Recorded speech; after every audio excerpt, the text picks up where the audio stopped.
You might do your own research. You might think this might be the next big thing, right? It could be, a trend you're picking up. Learn about it, right? No one is stopping you from actually deep diving.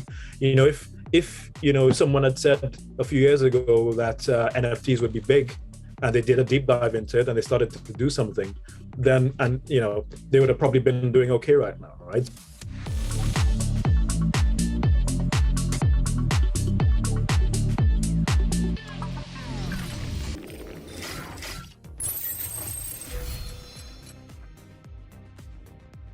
Jonathan, welcome to the show. I'm very grateful that you came on today. I know you're a very busy man. Thanks, Mark. Thanks for the time. And thanks for the audience as well for taking the time to listen in. Fantastic. So tell us kind of where you're residing in the world at the moment and what problems you're trying to solve at work. Yeah, so right now I'm in London in the UK. And in terms of problems, where do I start? I think the main thing that we are focused on, in my role as CEO of GEOTree, would be to scale what's called the voluntary carbon markets. And just to unpack that a bit, we're talking about essentially corporates who want to get to net zero. They obviously try to do as much as they can internally to decarbonize. But if there's a kind of residual carbon footprint, they would typically go on offset, right? And these offsets are tied to specific projects. Typically, it could be a tree planting project. It could be a regenerative agriculture project. It could be mangrove restoration, for example. And they typically tend to be in countries where obviously land and climate's available to do that. But obviously to make sure that is real and actually happening, there needs to be a monitoring layer. And this is where we leverage satellite imagery, remote sensing, AI, of course, and cloud compute to actually make sure that, the end buyers on the market overall has confidence that, these projects are taking place, they're doing what they're meant to be doing, and then everyone is happy and we can actually tackle climate change in a credible way. So that's, GEOTree, company I am CEO of, a spin out of a company, Mantle Labs, which I am president of as well. And again, this is all around satellite imagery being the input data, let's say. But the output is it's a bit different from GEOTree in the sense that, we're solving a problem of a lack of data when it comes to providing financial services to farmers in particular. And here we have many farmers all over the world who, don't have historical records, financial records, or for example, or even production records. And if they want loans, for example, or insurance, there's no data for, someone to assess their credit profile, in the way like, if you and I have our credit card history or our bank statements, right? So here we're leveraging against satellite data to go back in time, to see for a particular location, a plot of land, a farm, a field, what the production volatility is, and therefore make that as a proxy for credit profile of the farmer, because obviously their income, their ability to pay back a loan, or the likelihood they're going to claim on insurance is very well tied to the production risk, right? And therefore we're making these indices which are used by banks to credit score or for insurers to underwrite insurance products, and solving that kind of data, a lack of data problem, we're using alternative data, i.e. the satellite data in the end. So, kind of nuanced in a way, different ways to tackle two big problems. We're talking about 600 million farmers globally in the world, 2 billion dependents, on top of that. So solving that using satellite data. And also obviously on the climate side, I don't have to tell your listeners, about the urgency of that issue. And here we're kind of, leveraging the satellite data to unlock a bottleneck in terms of scaling these projects, making sure they're financed and that the market overall is actually confident that the emissions reductions or removals are actually taking place. So, hopefully that gives a bit of feel for what I am up to at the moment, Mark. Yeah, I think you hid some of those details from me when you first explained it, because the impact on farmers and I think on a local, regional level across the globe is not something that I think there's lots of data that people speak to some degree.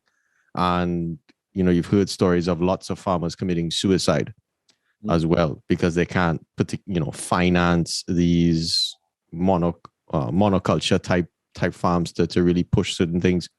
And it's really great that you're tackling that problem. Can you maybe comment on how the problem becomes harder in more remote regions versus larger regions, like let's say the US? Like a small farm in the US is very different to a small farmer in India, a small farmer in the Caribbean, and what should maybe folks like that be thinking in terms of just that problem in general? Yeah, it's interesting. You kind of linked, the things like farmer suicide and the remote part of it as well, and different geographies. So, for one, this kind of technology and the approach of Mantle Labs, which we're kind of talking about here, started out of a need in India, funnily enough. Okay. Two other co-founders, Indian origin, work very closely with banks over there. There's this thing called priority sector lending where they have to lend to farmers. But great. they do have this, the banks that has had this like a lack of data, like I was speaking to before. So, in terms of them giving the farmers actually affordable credit, and actually the banks themselves being comfortable with their portfolio risk, I think this is where, we saw the power of this data being truly coming into its own in a way, because actually it doesn't matter, from a satellite perspective, whether a farmer is located in India or in Tobago or wherever else, or in the US, right? Satellites, these satellites revisit the Earth every point once a week. We have data archives going back decades, thanks to NASA and the European Space Agency and other providers as well. So I think that's where actually it kind of democratizes access to financial services, no matter where you are. The banks do have this option to actually leverage these kind of data. And I think the insurance aspect is also a huge thing as well. You could imagine, coming back to things like climate change, a lot of farmers, growing in regions, whether it's close to the equator or wherever else, actually not necessarily close to the equator, many farmers globally are feeling the impacts, because obviously, essentially they're growing, their factory is outside, right? Yeah. So they're on the front lines of increased drought and other kinds of issues related to climate change. So that's why it is also important to bring in this element of insurance, affordable insurance, to many of these farmers. But at the same time, I use that factory analogy. I think people like to also say that it's a factory on a roof, so to speak, in agriculture. Ooh, That's okay. how we can leverage remote sensing, right? And we can see everywhere. We can understand the risk, and we can actually, give farmers more tailored solutions for that. So yeah, that's kind of the story there. I don't know if that's an incredible mission, man. I'm a big proponent of having some kind of plot of land where you could grow your own food, because I think that's where the next sort of global control mechanism is. If I could control your water, I could control your food supply to some degree. I've sort of owned you. And great. So I wanted to shift slightly. We're going to come back to some of these topics. We do the show to encourage people from the Caribbean region to pursue data-driven careers. You and I went to school together in high school, and you studied economics, if I remember correctly. And now you're running a deep learning company. So what do you think is the impact of machine learning and tech on the Caribbean region? And what should people be paying attention to at home and just in general about the region? First of all, Mark, I would, take a step back and really, I'm amazed by the pace of change and innovation and evolution we are seeing right now. Obviously we went to high school together, but I remember when, my family bought our first computer off your family, right? Yeah. So if you can imagine, I think that was in 97, right? so that, I mean, it's 25 years ago now, right? We're getting old, boy. So back then we're talking about Web 0, right? You know, back in Web 0. Now we're talking about Web 3. Maybe at some point, you know, you could explain to your listeners what Web 1, 2, and 3 are, because everyone I hear, every podcast has a different slant on what those iterations are. Yes. But, you know, what I see for the Caribbean region, though, just going back to your question, is, you know, an increased opportunity outside the confines of what the traditional economy was, you know, the typical organizations, the structures, everything, right? You know, I remember growing up studying economics, you know, the avenues for potentially working, you know, like in Trinidad, you think, working in, like, you know, one of the major banks, or central bank, Ministry of, you know, finance, or whoever, or a development economics institution, or DFI. But I think right now, with all the technology and innovation and evolution we are seeing, it really does, you know, make a difference in terms of the way you can monetize your time, your talent, your expertise. You could, you know, entrepreneurship is probably wide open to anyone now. Capital also, by that measure, is also kind of universal, much more so now than before. So I think, you know, it really does open the door to people who are probably the age of, you know, when we met. You know, I mean, it really is, you know, they used to say back in the day, oh, the world is your oyster and all that. But I really think it is true now more than at any time, you know, in history. So it's an exciting time, I think, no matter where you are. I really hope that, you know, people actually grasp that opportunity.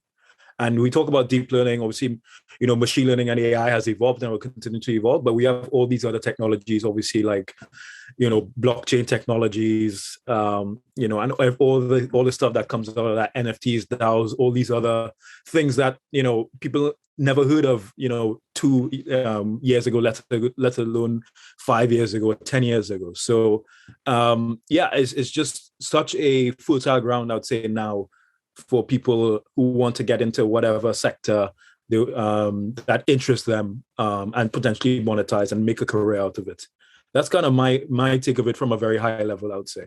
No, that's fantastic. And I like the fact that you're calling out that people should be thinking global and reaching out for certain opportunities that are not necessarily there at home within the current industries. And, you know, you highlighted what would have been the career path for me in economics in Trinidad and Tobago. And to some degree, you would have been limited, right? And you went to, you know, the financial capital of the world, or one of the big ones. I guess, is New York bigger than the UK in terms of financial capital? They always jostle for who's number one. It's one of the top for sure. But, you know, Mark, before I forget, I think actually I missed out something there, and tying back to education. I mean, it's amazing now how, you know, how easy it is to learn, and how the availability of resource to learn things at the moment, right? You know, I remember back when, you know, we were schooled together, and I think Google was just kind of launching in a way, and this search was accessible, and you could find a bit more information. You know, I remember having physical, like, encyclopedias. I remember, you know, going to the library and these things, National Library, you know, to read some stuff. I mean, now it's amazing, right? You have your phone, you have YouTube, you have podcasts. I mean, the wealth of information on your fingertips is just mind-boggling, right? So if you want to learn anything around, you know, deep learning, machine learning, any topic under the sun, you know, you could go on YouTube and find it, right? Yes. You can literally learn about a topic in an afternoon if you really spend the time on it. You go on Coursera or whatever as well. So I think, you know, going back to, because, you know, you emphasize the thing about me studying economics as well. And I was definitely going down, you know, a particular route. I studied maths, further maths, economics, history. That was my thing. But I think right now, you know, you don't have to limit yourself to anything, particularly even if you have economics, whatever you studied. You know, there's material out there that could assist you in learning about any topic you want, right? And I think that's another exciting evolution that's happened. You know, really the open access in a way of to education, I think. That is really a transformation. You know, you brought up Web3, Web1, Web0, Web2, and underlying all of that is this concept of the internet. And I heard a quote from someone that said the access to information is not the issue, right? It is really the desire to learn. And something in that statement really stuck with me because at least people will reach out for certain things. And with a podcast like this, to some degree, we're reminding people at home or wherever, like, if you want to go do something, you can definitely do it. You can become an expert to some degree without going to school, right? I'm not a big sort of fan of the traditional educational institutions just because I think they sort of box your thinking to some degree. So I wanted to ask the question around, let's maybe dive into your career journey, okay? Starting back from high school. So I kind of know how you were in high school, but describe yourself as you would see it, and I'll probably give my filtered version on what that was. And I think the one thing I want people to take away from this interview with you that I've admired for a long time is you knew where you wanted to go very early on. And you and I, like, we would get to school at 5:30, 6 o'clock in the morning, and you are like the model student, just studying, reading economics. I would see you reading The Economist. I'm like, what the hell is this man doing reading Economist? And you're a teenager. So yeah, start us from there and tell us what your vision was, etc. Yeah, it's interesting because you remember that kind of aspect of things, Mark, right? But I'll just emphasize everyone kind of runs their own race in their own pace to an extent, right? It's not like I came into St. Mary's as like one of the top 100 people in like common entrance exam. I wasn't in like that class. Was it 2.9 or whatever that skipped a year or anything like that, right? I don't think I was even. I don't even know if I was in the top 10 of my class in Form 1 or Form 2. But I think over time, obviously, well, for one, obviously sometimes you have teachers that really, inspire you for a topic. I think I definitely had that in St. Mary's to go down that path with economics and history to a certain extent. But I think sometimes you just find a particular subject matter that really, makes you want to learn more and delve deep into it. And I think, using that as a way to and making parallels to the situation now, I would say for someone in high school or wherever it is, now as well, if you have any subject that you want to learn, whether it's on the curriculum or not, now you're able to learn it at your own pace as well, in your own time, whenever, right? So, but obviously, going back to what you were saying, Mark, yes, I was reading The Economist and the FT, but that was by Form 6 though, right? So that was very much by the end of the journey. I don't think I was doing that in Form 2 or 3.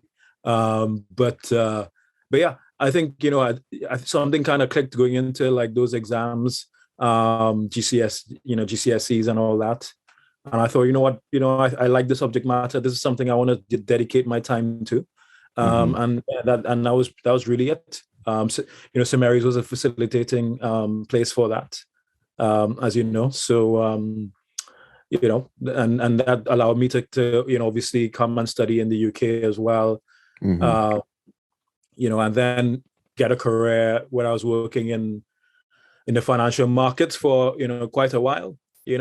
Just funny enough, I was trading agriculture initially. Yes. So actually using satellite imagery again, that was my intro into satellite data. But the application there was to model crop production, the main growing areas, and taking a view on the financial markets tied to those crops. So a bit of a different take. But yeah, I guess another story or takeaway I'll get from that is that sometimes it's not like a linear path as well, right? It's not like I left and I said, what, I want to get into technology or anything like that, right? Sometimes things just kind of fall into place over time as well. And it goes back to that story, like sometimes you don't have to look at your neighbor and think, oh, they have it easy and they've, really, they're killing it. Sometimes you have to, go at your own pace, learn what you want to learn and write your own chapter, I guess, to a certain extent, right? Yeah, it's great that you bring that out, because I think I've seen several people that I went to school with, and I think when you go forth to do a PhD, it's quite a lonely, drudgery type journey where you sit in a room and you might have other people that you're slaving away with to try to escape the system, so to say. And you see people not necessarily pursue as higher education, making money, etc., etc. So it's good that you kind of call that out for especially folks who are just beginning their careers. One thing that stuck out to me in your journey, you found this sort of alignment with history and economics in high school, and you said, all right, I'm going to double down on this because I have some notion of a passion for it. And you went to school in University College London. Is that correct? Yep. And tell us about, what your time was like there. That's probably one of the top schools in the UK for economics, correct? Yeah. I mean, funny enough, the year I started there, it was number one in the UK for economics. Wow. It's probably, around the top, few. But I think, so I studied economics and statistics there. It's interesting, obviously, moving from the Caribbean and being in a place like London, obviously, right? It's a real, people in Trinidad, I think Trinidad is such a melting pot of people.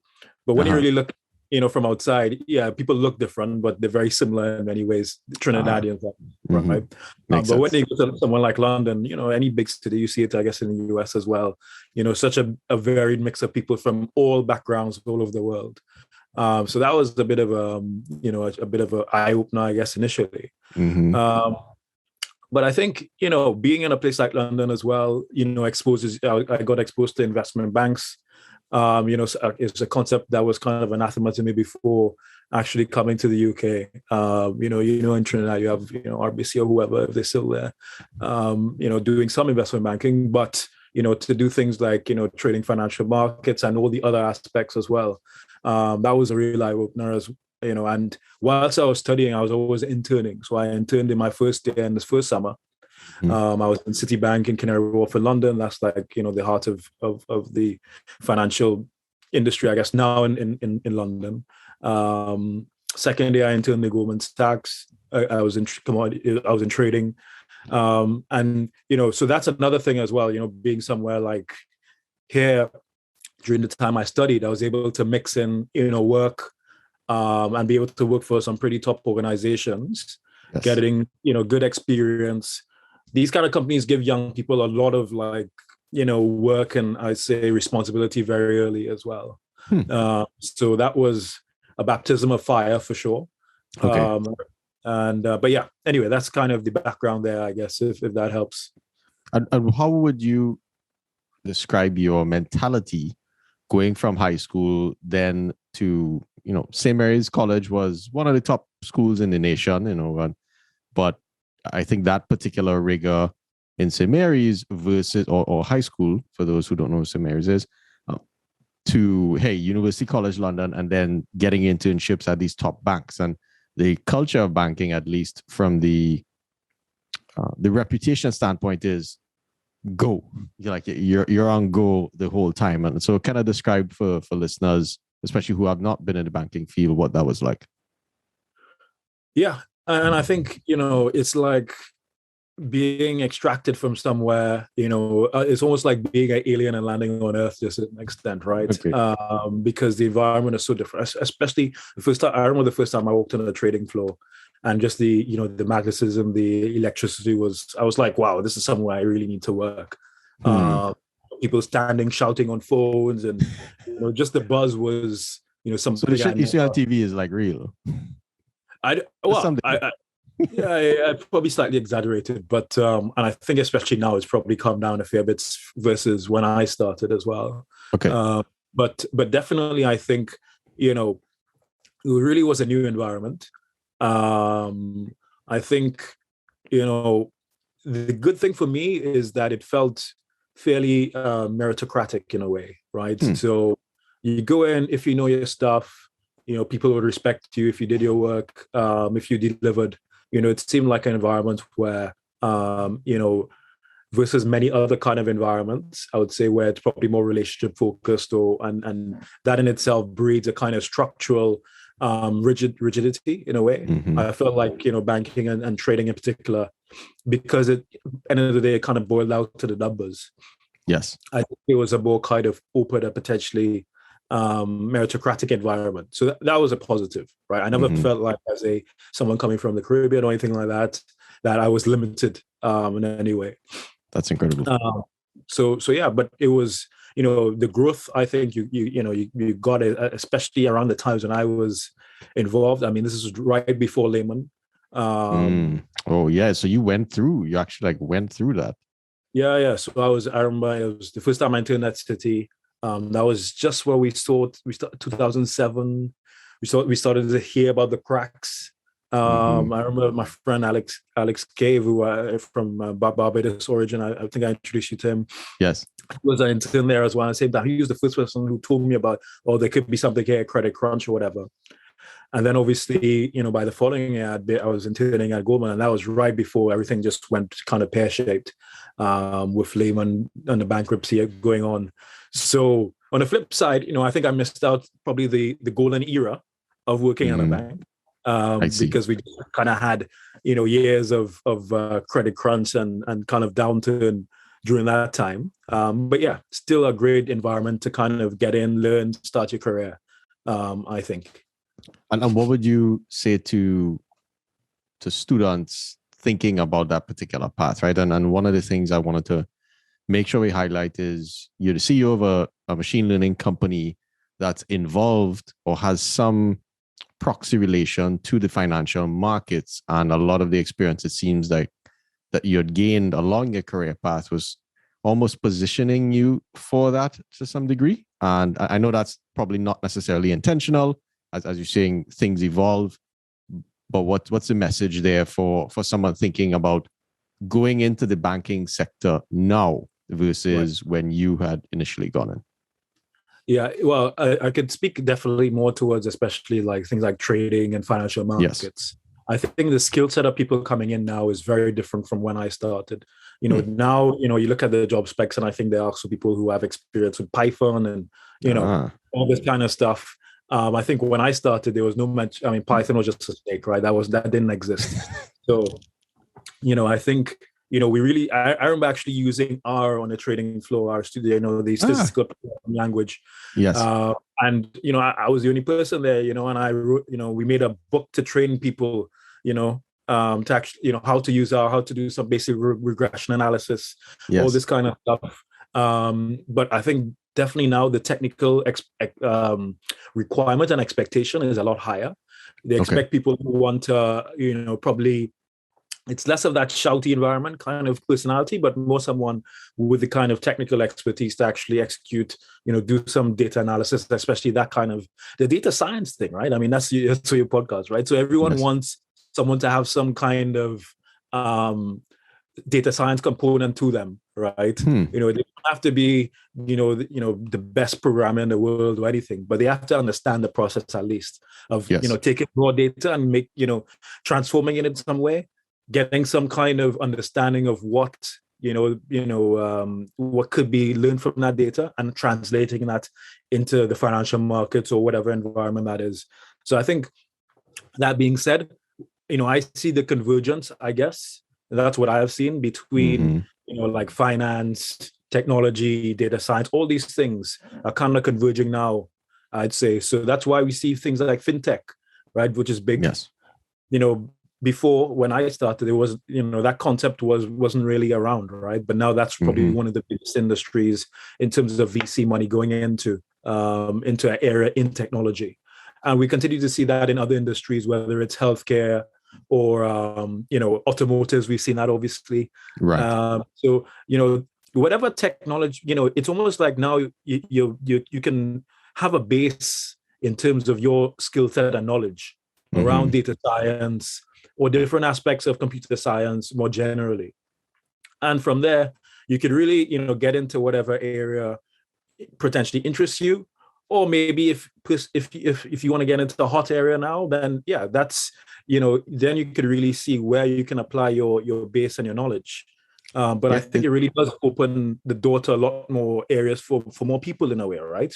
most certainly, and I'm happy that you call that particular thread out, because I think most people, when they think about studying data science, they're like, "Oh, I want a job as a data scientist," and Right. they sort of just hope that certain things would happen. Whereas, data is just data. So, Yeah. yeah, Yeah. Yeah.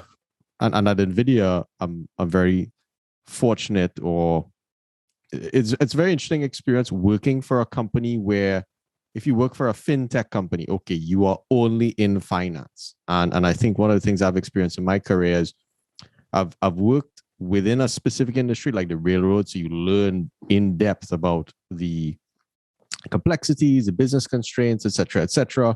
And now I worked in search and recommendation, so everybody has data to search over. So you work with a finance firm, you work with a healthcare firm, so you get to see how things shift across different domains. And um, so as a data scientist, I think it's very important to underscore the point that you made, that you have that base skill and you can sort of essentially go anywhere. So as a trader, your job is to obviously make money for your firm by doing X amount of research, and the power of the human mind to take in all of this data, have some particular intuition, and then execute a profitable trade. Um, how much of that intuition, now coupled with this programmatic skill of doing data analysis, yeah, what's the mix there that people should be paying attention to? Because I think data scientists might just rely on, hey, let me just go do what the data is telling me to do, and probably ignore the real human intuition. So can you speak to that?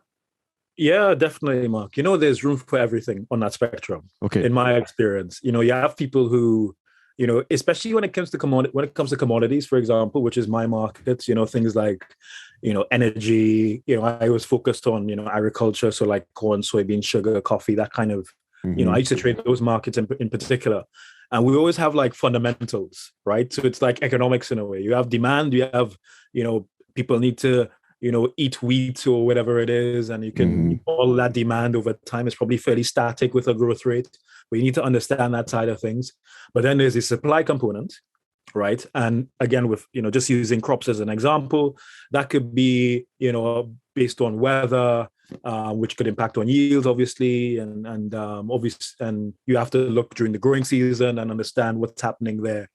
So you have that fundamental analysis, and you do have people who are very much on the spectrum of, and I'm going to have my S&D, as it's called, supply and demand, and think about the numbers, talk to farmers, understand what the weather forecast is saying, look at when the growing season is for corn, for example, and go about the markets that way. Now, on the other end of the spectrum, I've had spoken to people and known people, good friends of mine, who ignore the fundamentals and kind of like what you say. You chuck in the data, the price data, historical data, look at, and that kind of could tell you some information as well, right? That could tell you the seasonality, for example, and these kind of things. And, to kind of answer your question, I think there's room for every kind of approach within financial markets, and that's what makes a market, right? You can't have groupthink necessarily all the time, and everyone is thinking on one end. But I think it's increasingly now versus before, I think there's definitely a shift more towards a data-centric kind of approach. Even if the fundamental analysis, for example, you could incorporate more of that kind of, tech data science related approach to it, right? A good example is, when I started, and to a certain extent now, people will go around doing these crop tours, for example, go on a pickup truck, six pack, there, and drive around the Midwest. Talk to farmers over the course of a month or two and get a feel for the crop, right? Well, obviously now with satellite imagery, like I was describing before, that's probably not necessary, let's say. We have the open factory as we described it. Yes. So, you can start to incorporate those kind of data into your analysis and thinking. And if you have some clever data science or someone in your team who has that kind of expertise, then maybe you can get some insights a bit quicker than otherwise.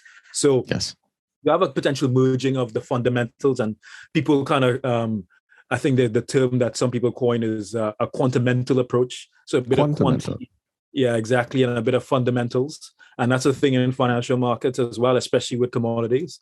But yeah, I think, it still doesn't, it doesn't mean that everything goes all on the data necessarily. Yes. And, there's still a room for everything, but it's very interesting to see that side really pick up, I would say, Mark. Mm-hmm. Yeah, I think one of the things that strikes out to me as a data scientist, growing in my own career, is the value that you bring as a data scientist oftentimes is your intuition, because everyone else has access to the same programs, the same APIs Right. you can call to run all these algorithms. It's just who has the data that you can actually get something more useful, and then the creativity that you bring to the table as a someone who's doing science on data. And I think I had a chemical engineering background, so when you think of chemical engineering, you're just taking literally a bunch of chemicals and producing a product. And with data science, it's almost the same thing. You're taking just a bunch of weird binary numbers and making it useful for somebody. So it's great that you call that out. So you did a master's, University of Oxford, okay, and you also did an MBA at the University of Cambridge. So you and I had a interesting side conversation around MBAs. Tell us about your experience there. Those are two very top institutions. So it seems like you aim for the top, and tell us mentally what that was like in terms of your outlook and the attitude that you went into. I think that's very important. And in addition, why you chose to pursue those degrees. Yeah, that's a good question. So let me just unpack firstly Oxford. And it ties back to St. Mary's. I always enjoyed economics and read books around development economics. And, really, I think with A-level economics in particular, the theory was really, the meat of it, right? Okay. And really see how it was applied in the real world. Now, university level economics, and, I'm sure you have a few listeners who studied economics who might agree, at the university level, especially undergraduate, and I did economics and statistics, so probably even more skewed. It's very mathematical and very theoretical in a way. And I see my experience. So literally my economics degree became more about the algebra, the equations, the matrices, and less about the people and the goods and services and the like, and the governments. So I always thought, I would still like to do an additional layer of study around economics, but still making it still a bit more applied to what I was interested in. So that's why I applied to do development economics. At Oxford, I'd read a book, The Bottom Billion, by Professor Sir Paul Collier. He was teaching at the time the part of the development economics degree there. So I applied. I knew I was going to go back into banking, but I thought, I'm going to do this degree before that because it's really what interests me. So apply, got in. It was a great experience because it took me again back. I mean, there was still some of the maths again, like you can't get away from it. But it still took me back to, again, more the thinking, the applied economic side of it, the real people, especially development economics, right? So funny enough, I did my I think my thesis was on Caribbean integration and a few things. Okay. But I think one of the key things that really stuck out to me, and it's tied to some of the stuff we just discussed, is the concept of, for example, poverty traps, right? So for whatever reason, for whatever reason, whatever friction there is in the system, certain people, whether it's a farmer who can't access credit, for example, there's something that that keeps people away, unable to essentially go to the next rung when it comes to economics and development and their own financial security and well-being, right? Because we have a concept of society of, I guess, a bit of a ladder, right? There's a ladder you can probably ascend, whether it's via education or even something like getting a loan to finance you, adding a few machines to your factory, get more revenue in, scale from there. VC is a good example. You have an idea now, Mark. You go and talk to someone, in Silicon Valley, they come and give you a big check, Mark's off to the races. all that kind of things, right? Imagine there's a scenario where, that doesn't exist. And basically you're there like a farmer somewhere and you're living from year to year. You're not going to get access to a loan to get better quality seeds to improve your yield. There's no loan to give you a better machinery or whatever. You're still using animals, for example, or your own hand to do the main task. And you're kind of there and just existing, but with no chance of progressing and getting out of that supposed trap. And God forbid if something happened where there were a drought and you lost one of your crops, one of your harvests, and then you probably even go down, let's say. So there's a concept of a poverty trap. It's kind of like a cycle where you can't really get out of. And this is where, something that really, I studied that. I read it in the book, The Bottom Billion. You hear about it in the economic theory. And then, I saw it again, and this kind of is part of my journey now, where, using alternative data, like I was saying, where in essence, able to kind of put that ladder there that wasn't there before, right? We're using data to be able to open the door to the financial services, to the insurance, right? So just kind of linking, I'm just trying to make a link here, right, Mark, between what I was studying there and what you see in the real world. That's an interesting thing actually as well. Sometimes you do learn things, you read things, you study things, and inadvertently it pops up in another part of your life. And you could see how, hopefully you're not making things worse, but you could see potentially how you're improving a particular situation. And I think technology actually does play a big role in, that's what technology should be really for, right? That's the essence of technology. It's about, I guess, if we were to be a bit philosophical about it, improving in a way the human condition, stopping, removing pain points. We could talk about tech from a perspective of, making nice apps to, put emojis or whatever, right? There's that side of tech, obviously. But I think a lot of tech, at least in theory, should be around or is around solving some real issues.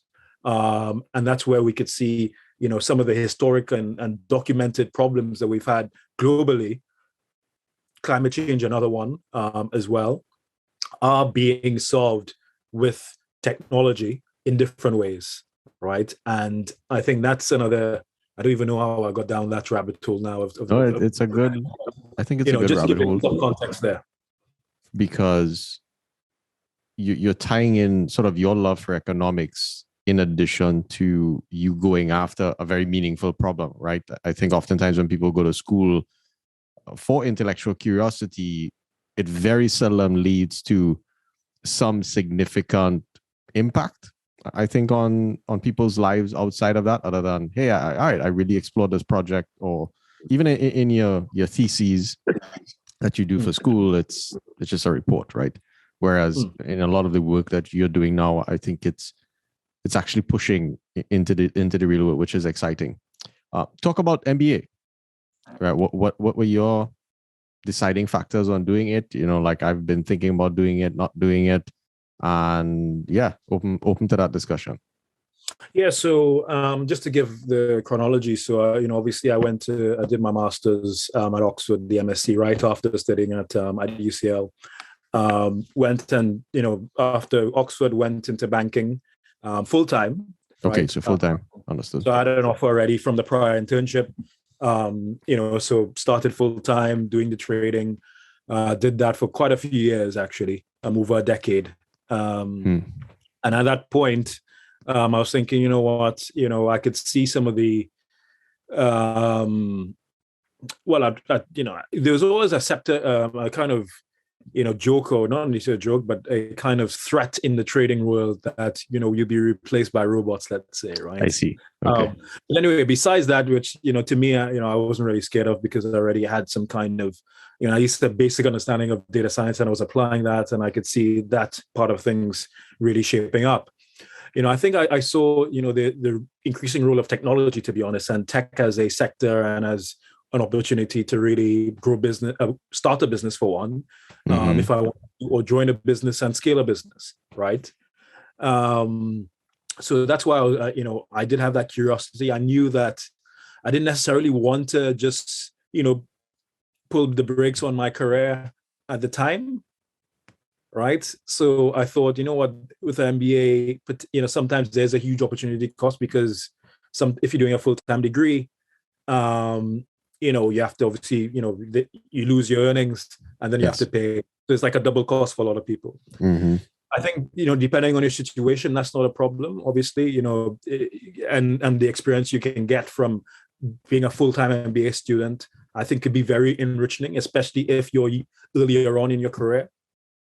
But by the stage I wanted to do my career and do my, to do my MBA, I think I was very much set that, this is something I wanted to do, on a kind of part-time basis in concert with my, existing job. And that would allow me to make the transition, afterwards as well, and not have the opportunity cost of lost earnings and all that. So that's why, I did the executive MBA at Cambridge. It was 1 weekend a month.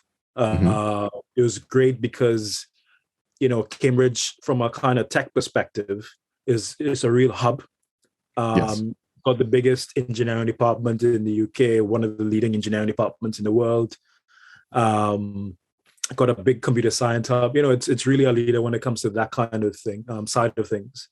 So I was able to, do my MBA, but also sneak off to the engineering, meet a few people there, meet some, professors in robotics and go to the Dyson lab and all these kind of cool things as well.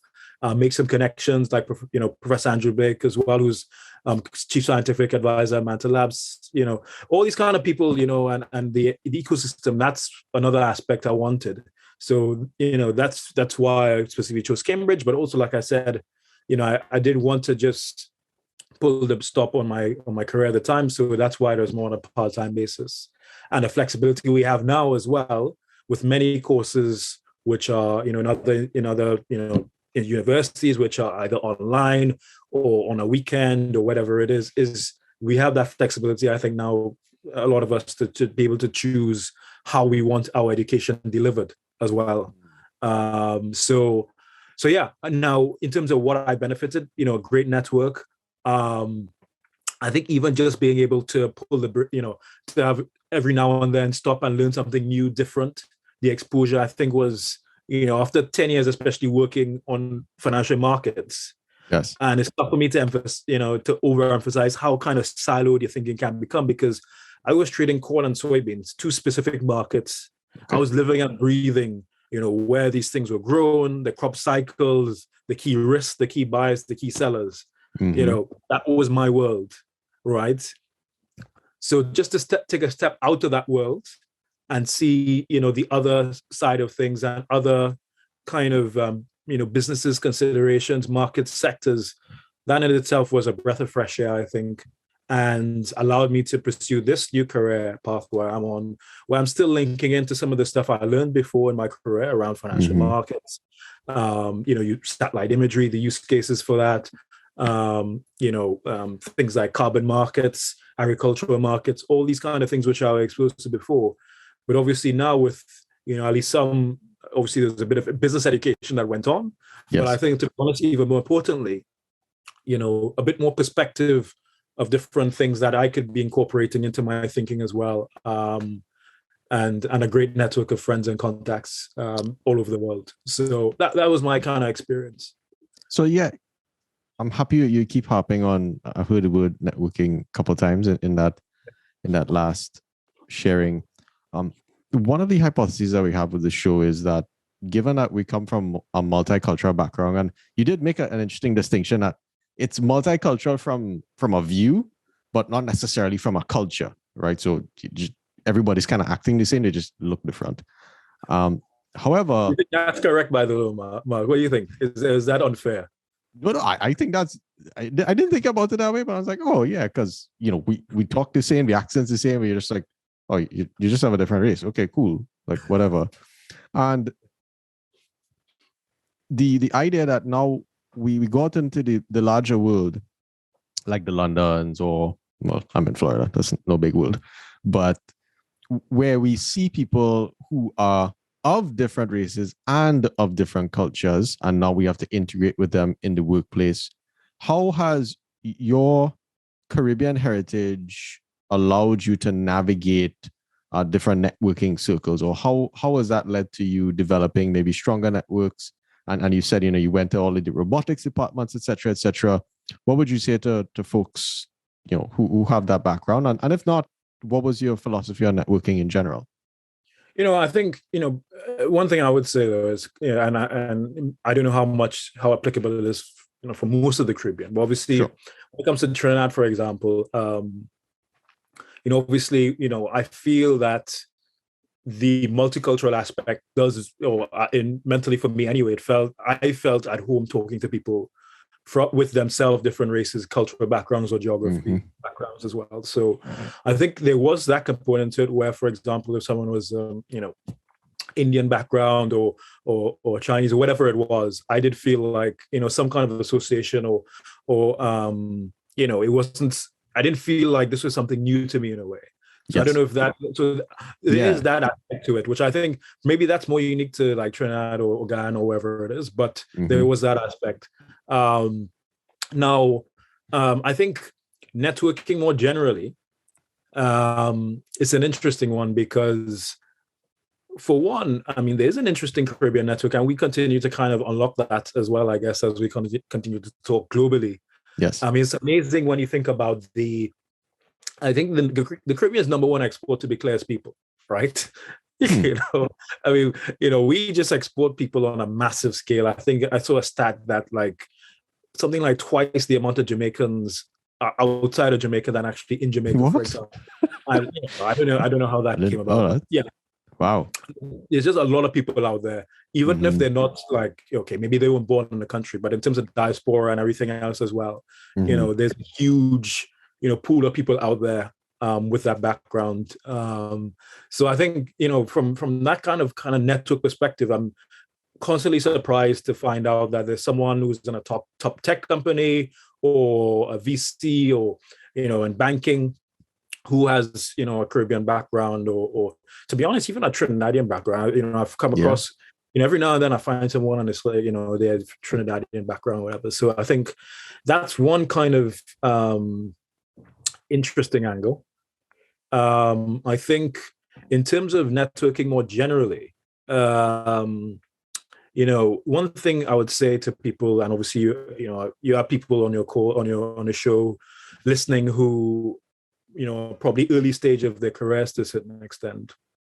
One part is, people throughout your career, it's and even from your high school, university days, it's amazing how they can pop back in to your life, right? I mean, maybe this is an example here, right, Mark? It's a perfect example.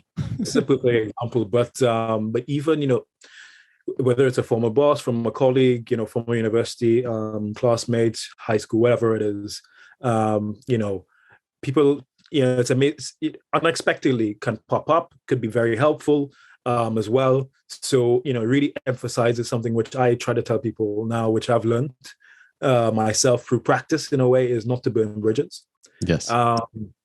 You could leave a company, maybe you were upset, maybe there was some kind of disagreement. I would say, make sure that, when you do leave or if you do, stop university or whatever, that, your contacts are kind of intact, let's say. And you try and maintain and nurture those relationships because, especially I think now we're becoming a more networked world in a way, right? And you can see it very visually now. You have someone, you can see who they're connected to, all these kind of things. So, I'd say that's one aspect I'd say when it comes to networking, because you mentioned that point, and I think it's not a bad thing to be very well networked. It doesn't hurt you, right? So quite the contrary. So I'd say make sure you're kind of cognizant that you need to maintain that, and that's something which I think people who are successful tend to be in the camp of being very well networked and knowing how to plug into that, maintain those relationships, and thrive together. Yeah, and I think this call is kind of weird for me, right? Because we sort of grew up in your formative years as teenagers together in school, so you get to see different sides of people, and I think it would be fantastic to show us like our teenage versions of us interviewing, and we're just absolute idiots to some degree, right? Just doing super things as when you're young and exciting, to coming to now, right, where you're a CEO of a deep learning company that is having tremendous impact. And one of the extra stories I wanted to add to what you said was, you don't know when a previous connection will resurface and what that could manifest. So somehow I ended up at NVIDIA. Somehow you and I reconnected. Somehow you were working on a deep learning company. And then I said, hey, I think NVIDIA has some things that could benefit you, et cetera, et cetera. So, keeping these things that people need in the back of your mind at all times, I think is a key strategy. I've read many books on networking and becoming a connector, and that's something that's always fascinated me, where any person that you meet needs something. Any person that you meet also can give something to someone else. So your job as someone who's networking is to see the needs on either side and then become sort of a matchmaker. And in your exploration, like while you're at Cambridge, you're talking to robotics professors, at any point where they're like, dude, you're an MBA, what the hell are you coming to talk to me about, robotics for? And what was it that led you, even though that was completely orthogonal to corn and soy, and you had a data science background, but what was the main thing for you to explore that? Was it just intellectual curiosity, or did you have a hypothesis of where things would go? Well, Mark, obviously in these kind of circumstances, it's best to have some kind of commonality or connection point, right? Okay. And specifically for the case with the robotics, because it's a good question. I knew that the department was getting into agricultural robotics. Okay. Right? So and that was kind of the door opener there to say, what, could you doing some kind of lettuce harvesting robot? Get in, talk to them, and then you see all kinds of other stuff, which really, open your mind. So I think generally, kind of to your point of, making it just, not an extractive relationship, but a kind of two-way conversation. Find that common point. In this case, it was, agriculture in a way. But I think, especially now where all of the technologies are converging and sectors converging and becoming more tech-oriented or whatever, there will naturally be more kind of touch points between people in terms of what potential for collaboration is. So, sometimes, you could just reach out to someone on LinkedIn or whatever and not necessarily know for sure what's going to be the potential outcome. Yes. I've been amazed, though, how many times you have a hunch that there is something, and you just dig a slightly deeper and you find out, yes, definitely there's something there. At the very least, people want to know people who seem like, they're dedicated to what they're doing, they're knowledgeable, because everyone, I think, to a certain extent, or well, a lot of people I know want to learn as well. Yes. They want to learn, they want to network, they want to connect. So I think, that's where we don't have to feel like networking is some kind of chore or task or whatever. Because, it's just about us learning as well and seeing maybe there is some kind of clear room for collaboration. Maybe there isn't, but who knows? 5-10 years down the line, that doesn't mean that, I might ring up Mark Moyo and say, hey, you know what? I read something about NFTs. And then Mark says, hey, I've already actually started minting some myself. Let's do something, right? Yes. So, yeah. You brought up the time component. And I think for especially the younger generation now, this notion of when will something pay off, I think is very hard to grasp and very hard to be settled with. And even for myself, I feel awkward about it. But the last time I probably saw you was maybe 2006. And we're in 2022. And look how long it took for maybe our careers to go their own way, and now for us to reconnect on some common place, right? And even doing this interview to share some things that you've learned. So I it's quite incredible how life sort of evolves and what can happen. I wanted to dive into a couple of things. So you're a professional trader in the commodities market, specifically corn and soy, and you live and breathe that world. And I think what's kind of interesting, I don't know much about the commodity markets, And in learning some of the things that you shared with me, I find it quite interesting as to why you should be paying attention to global events. So with that being said, what made you shift? Right, you're an expert in this field. You're in banking. You're probably getting paid quite well, which, as long as you're delivering, and you shifted into the startup realm. Tell us about what that was like and why you chose to make that jump. Yeah, well, that's I guess that's $1 billion question. I think part of it kind of goes back to what we discussed regarding our time in St. Mary's as well, to some extent. Mm-hmm. I always had this kind of, curiosity of what else could be done and yes, you have the immediate kind of financial rewards of a career in commodities markets or financial markets in general, or banking even. But I think, it's quite clear to me that we're living in a really exciting time and a sporting new industry. Mm-hmm. And, kind of tying back to your question about, the horizons in a way of when things can actually pay off, it kind of felt that this was the time in a way to actually do something. I see. So, it's that doesn't mean that it's the best idea. Okay. But in essence, a lot of us, a lot of people are working in industries where, it's almost like legacy industries, things that aren't really built for Web3, let alone Web2 kind of world, let's say. And we could see actually all the opportunities kind of that are presenting themselves. And to me, actually, in my head anyway, maybe I'm incorrect and oversimplifying, but I saw it as a natural progression. Yeah, I would say so. Yeah. To kind of getting my feet wet, understanding financial markets.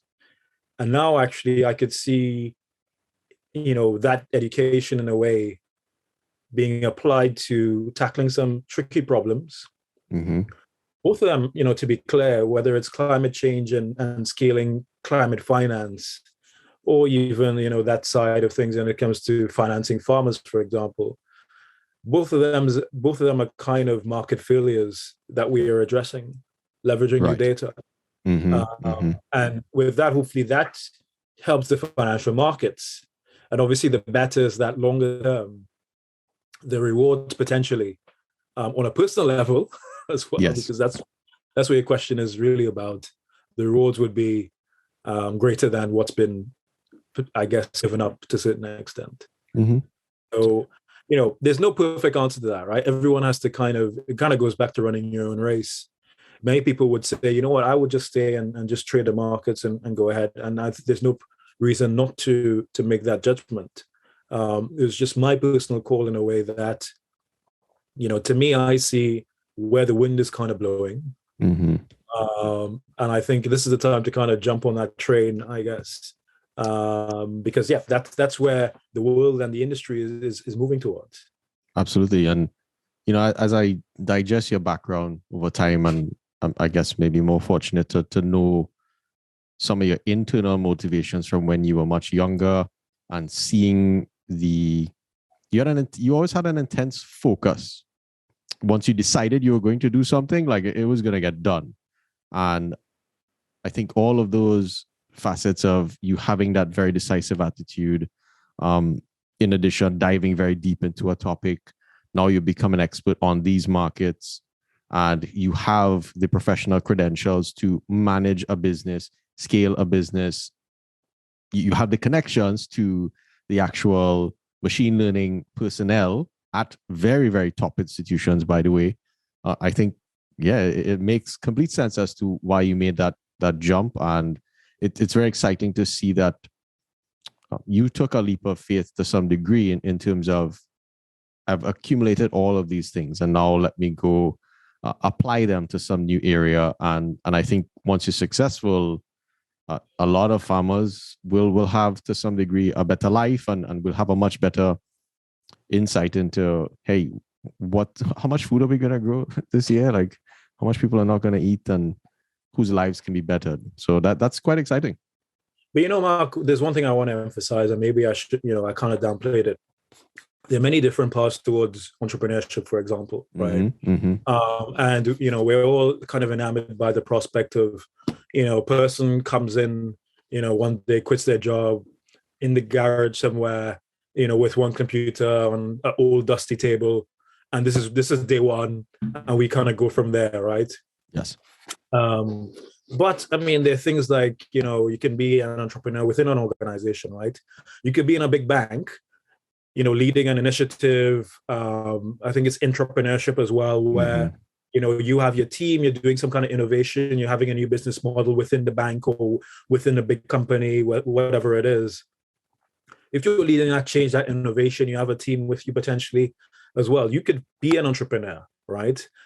Equally, I didn't take the path of being in the garage, and starting something, with a computer. I jumped on a ship which I thought was kind of going in its own way. Yes. Had the people already. I added my element to it, and then we kind of went, right? And now we're spinning out a new company as well, the GEOTree I mentioned, which is tackling a specific problem which we see and we have the expertise to solve.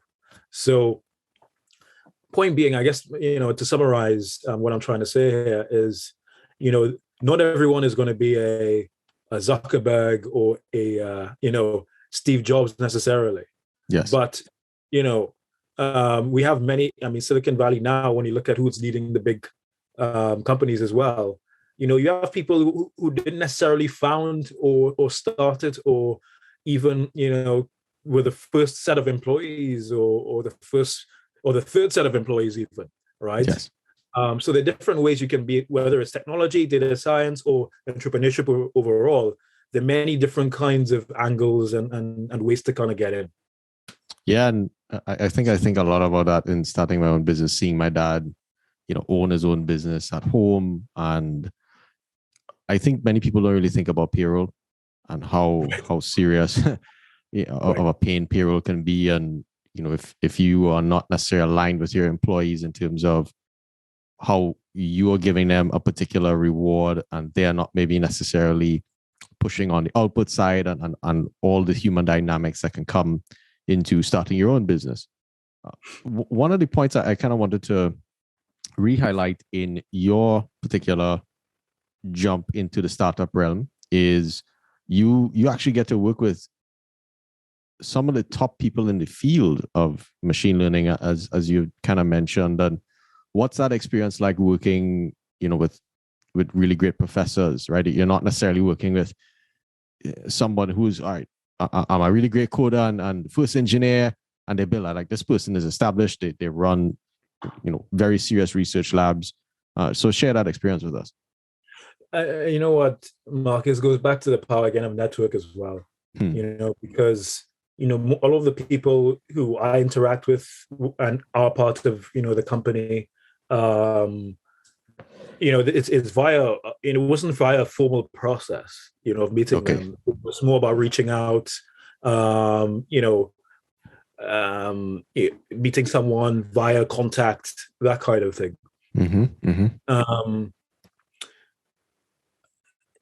So it's surprising how, as well, people could be generous with their time once someone comes and approaches them seriously and with a serious problem to be tackled. But anyway, back to, to answer your question, in these kind of companies, and you would have seen this in a video, I'm sure, you need kind of complementary skills, right, to a certain extent. So, everyone is not going to be the professor and who's the expert at this. It's good, obviously, really helpful to have one or two if we can, if you can. But you really need to have, different skill sets in the overall company as well.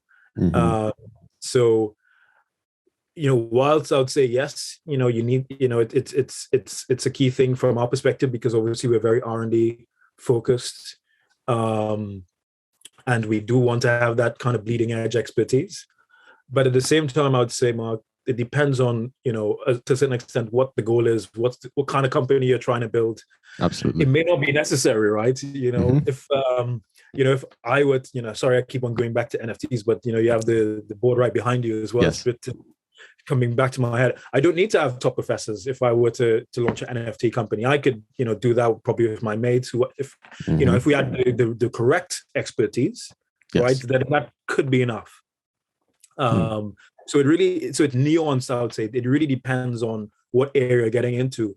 We're more on, I would say, like the deep learning part of it, where you really do need to have that academic credential in the company for sure. Yes. It is a spectrum like anything. You might have the other end where, it's not necessarily a deep tech problem that you're solving or deep tech expertise required. So you could literally be maybe, friends out of high school, barely got through university, or if at all, and start something. Yes. I think that's the beauty of the world we live in now, Mark, as well. Yeah, it's cool that you've highlighted that particular spectrum, and we'll see sort of where this podcast goes. And even in my own journey in starting this podcast, I've met many great people along the way, some within my network and sort of expanding your network and just learning about all of the different ways that you can build brand or you can get connected. So it's cool that you highlight that. So in the last segment of the podcast, we've had a deep dive on your career and kind of learned about maybe some of your mental strategies that you sort of employed as you went back and forth, and how that entire culmination of work experiences led to you now leading a very interesting machine learning startup, or two machine learning startups to some degree. And what two pieces of advice would you give to a high schooler, a college person, and a professional in terms of, it could be just any general advice, in my opinion. And the reason why I usually like to ask this question is it's called time compression. And when people decide to make certain decisions, they either go learn the lessons themselves, or they hear someone like give the lesson and like, okay, let me just grab that, navigate all of those learning experiences and accelerate to some degree on their own path. Yeah. Yeah, no, it's there's a bit of a poison chalice element to this, Mark, trying to give advice, especially if, I think as we get to the high school level, because of how things are evolving, you never know actually how relevant the advice is going to be 10 years. Just to give an example, imagine if someone was trying to give us advice back when we were in St. Mary's about what to do in 2022, right? I mean, career-wise, for example, I think they'll be pretty off the mark. But anyway, I'll give it a stab, right? So, I'll start with the professionals. I think as a professional, whatever your career is, whether you're in a bank or, you're a fisherman or whatever it is, literally any career, I think, obviously if there are other areas that interest you, you can, feed that knowledge to a certain extent, or feel that urge to learn about other things. But, there really is a premium and something to be said about trying to be the best you can at what you already have that career path in. Because once you have that credibility and you've really ascended in a short space of time and it's recognized, then you never know how, that can translate to you. Even if you change careers later on, you can still kind of, I won't say live off that legacy, but go back to that as a validation in a way that you're someone who should be taken seriously, right? Because, how it is, Mark. It's to a certain extent as your career progresses, those really are kind of the badges you wear to a certain extent for the rest of your life, right? It's like, we can't change the fact of what the schools we went to at this age, and, you have a PhD now. I mean, that's something that's going to be with you for the rest of your life, right? So I think whether it's in academia or in your job or profession, I think there really is something to be said about trying to ascend to the highest level and be recognized, for that kind of, as a leader in a way, or someone who should be taken seriously as an expert or whatever in that particular domain you have, been in currently, I would say. Right. So I think as we get, a bit earlier on in let's say, your the stage a person we're talking to, let's say it's high school or early university, for example, I think that you kind of touch on the education system, right? And that could be the subject matter for a whole entire, whole separate podcast. This is something actually where Let's keep our jobs. Even when I was, this is something where it really is concerned, especially as a father now as well. From my perspective, there's a kind of saying that I'm going to, misquote it now, but we're teaching like, Gen Z children, they're being taught by, millennials or boomers, in like post World War schools. They're being taught a Victorian system, right? So anyway, point being, this is kind of to what you were saying before, I guess.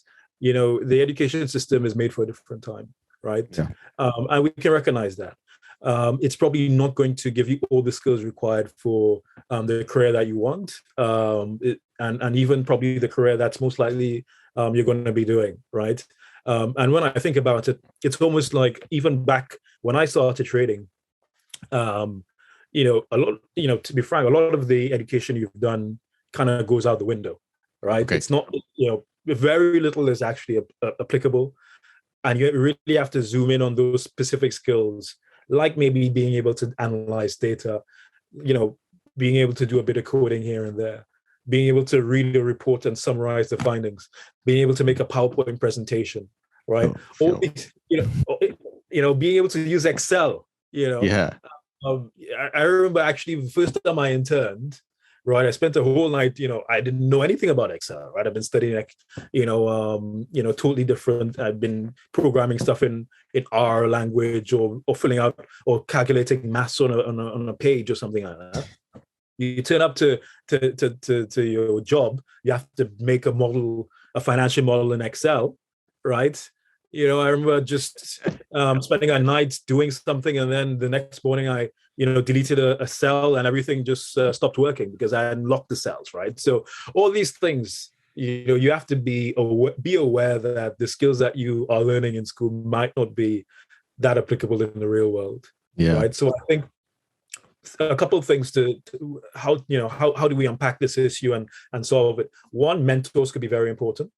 So I would say whether it's in your family network or whoever else, mentor, you could directly message people as well. Who knows? They might reply. I've had people reply who I didn't think would reply before, and they become very good friends, advisors to the company as well. People who I just kind of cold called in a way, said, "Hey, saw one of your videos.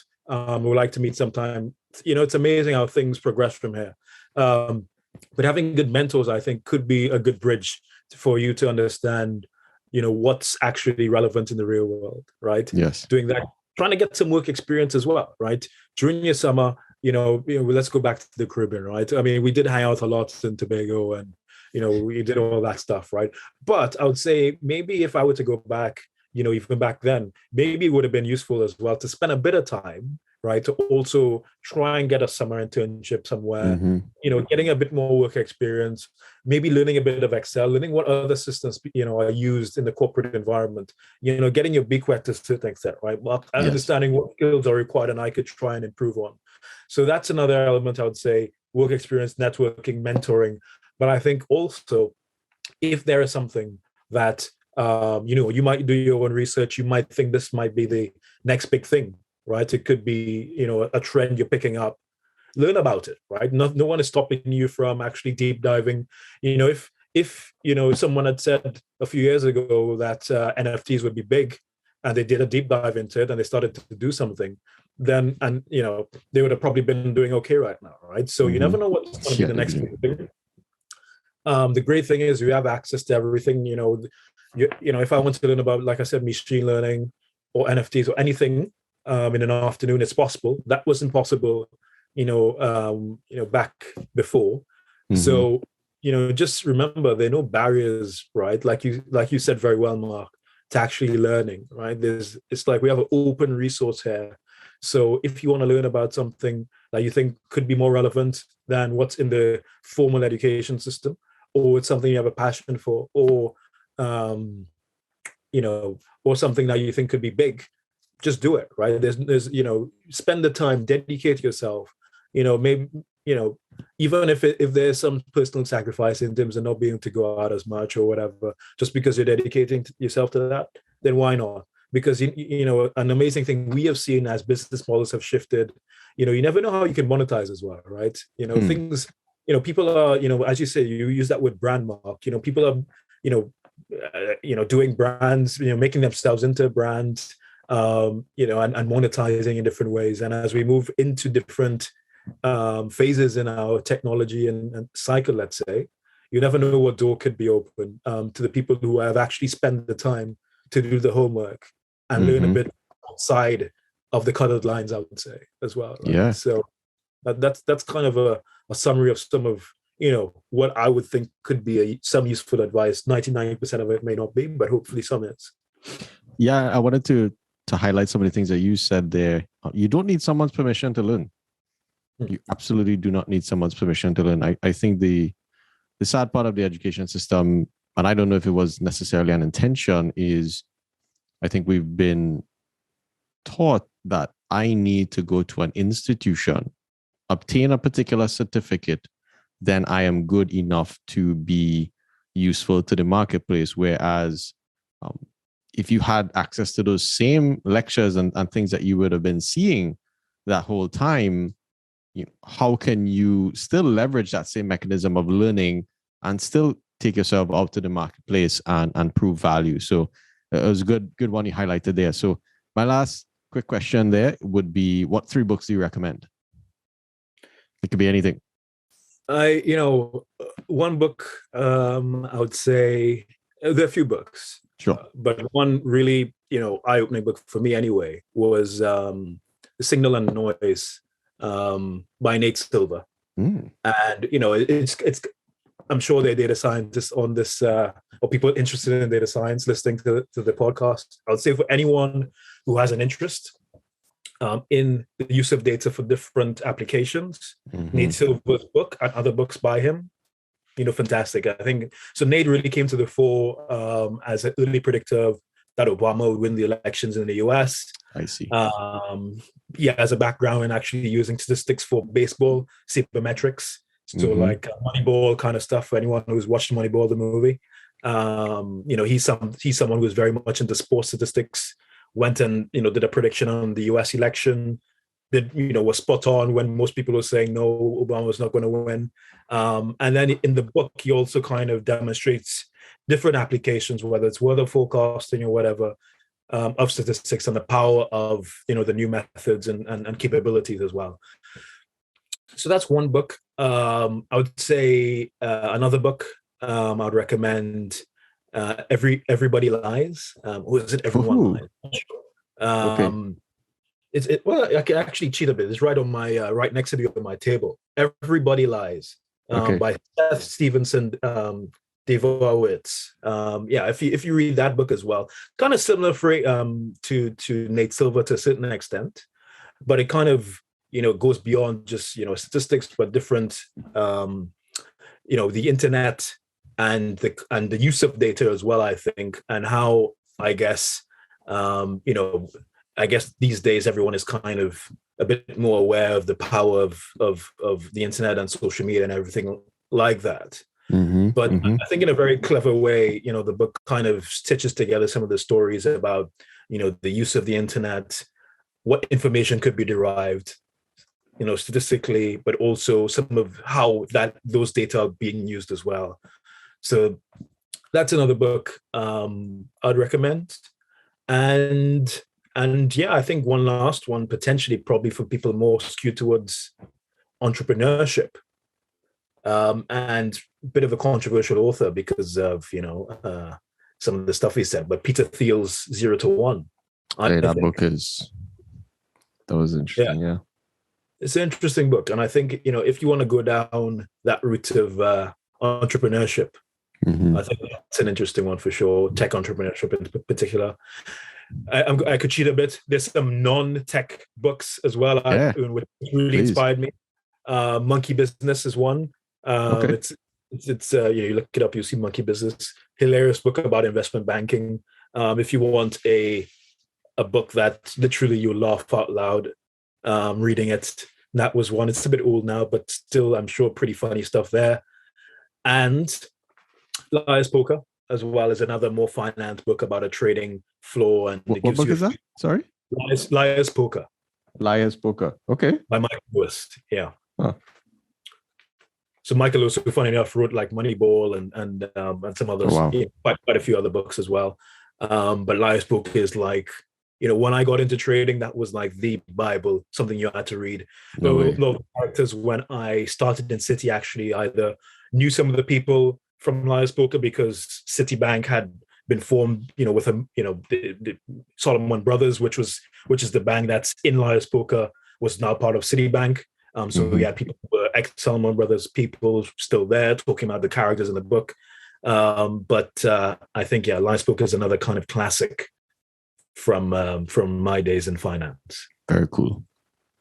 Perfect. So, I wanted to say I'm very grateful and happy that, 17, if I could do maths today. No, 15 years later or 16 years later, we're doing an interview, right? And I'm going to send this message to some of our high school teachers to say, hey, we didn't turn out too bad overall, even though we determined. We tortured your lives while we were there, but I think we made it out okay. And so once again, man, thanks for the time, and I know you're a busy man, and we hope to see what you're doing on your mission. Well, Mark, I just want to say, because like I said, I don't know if everyone recognizes where you are in terms of NVIDIA, but as I said before, between us, NVIDIA is on the road, I think, to be, probably the major or, probably the biggest tech company in the world. Mm-hmm. So I think, people should recognize that as well. And your journey, I think, will inspire a lot of people, I'm sure. So yeah, well done to you. Appreciate the time, man. All right, we'll link later. All right. Thanks a lot, Mark. All right. Take care.